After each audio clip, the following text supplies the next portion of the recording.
I mean, Donald Trump has a reputation of being the money man. Reading some of the things that he talks about with business, I can kind of agree with as far as business-wise, because I'm trying to grow my business. As far as Biden, I haven't seen Biden really care about business like that. A lot of my friends are obviously my age, so we're a little younger.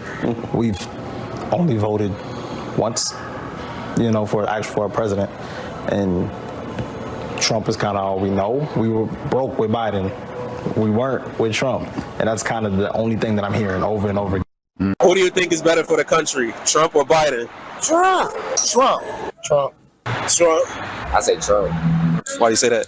He's a businessman. He's going to think business. And Biden is a racist. No wars, great policies, best years in the stock market. Who do you think has done more for the black community, Trump or Biden?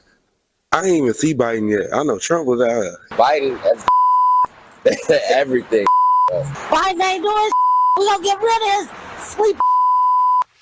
Quentin Jordan is the vice president of the Black Conservative Federation. He took that video and he joined us now. Quentin, good morning to you. Tell us more about that video and the responses you got. Did everybody really pick Donald Trump over Joe Biden? Good morning. The videos are as clear as we can make them. We spent about an entire day going across different communities on the south side of Chicago, and the resounding response that we received is that Black Americans are fed up with Joe Biden and the Democratic Party. They feel as if the campaign made a lot of promises that they didn't hold up to. They feel used for their votes, and there's a large shift that we're seeing across Black America, across the country, where they're leaning more towards Donald Trump and Republicans, and the Democratic Party is falling far behind. Why, Quentin? What are they saying about Donald Trump when you speak to folks who live in Black communities and inner city neighborhoods? One of the things that's playing in Donald Trump's favor is that Black Americans are starting to become more involved in conversations that they typically would not have been. So Donald Trump is starting to sound like he was right on a lot of topics. The migrant crisis is one that is a clear example. Black and brown communities are being disproportionately affected as illegal migrants are being pushed into their communities. They're being given resources that Black Americans have been fighting for decades, and the Democratic Party doesn't seem to have an answer for it. And the Black community just feels as if, again, they've been lied to, they've been used for their votes.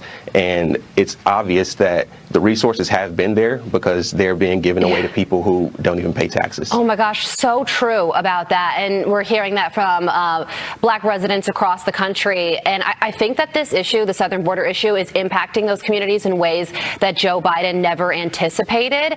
And that's the kind of issue that people do remember in November, because it's a quality of life issue. I used to have a community center and now I don't. Those people are getting prepaid debit cards and I'm not.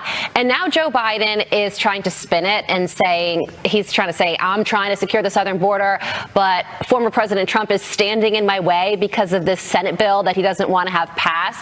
How do you think that's going to play?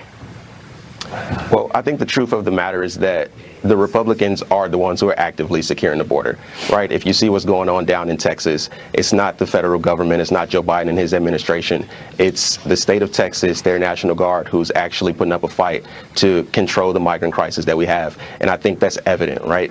Not only Black Americans, but all Americans can see what's going on, and that will play a tremendous role come November. Yeah, that's right. And we have some poll numbers. The recent poll found that President Biden's approval is at 46% compared to 2 years ago. He was at 72. So with that level of dissatisfaction, doesn't it seem like it would be a good time, Quentin, for Republicans to start campaigning in Black communities? They tend not to because they feel like they're so solidly blue. It might be a waste of campaign funds. But what do you think about now? Well, I think what was evident from the videos and some of the interviews that we didn't capture is that Donald Trump is doing just that, right? The Black community is leaning more towards him because he's visible, right? He's not campaigning from his basement. He's actually out making a statement. He's taking questions, the tough questions. He's listening, and he's putting forth an effort to capture the Black vote. And that's what is resonating with people. Yeah. Joe Biden, in many cases, has made a lot of promises that haven't been kept. And I think that the black community is just fed up.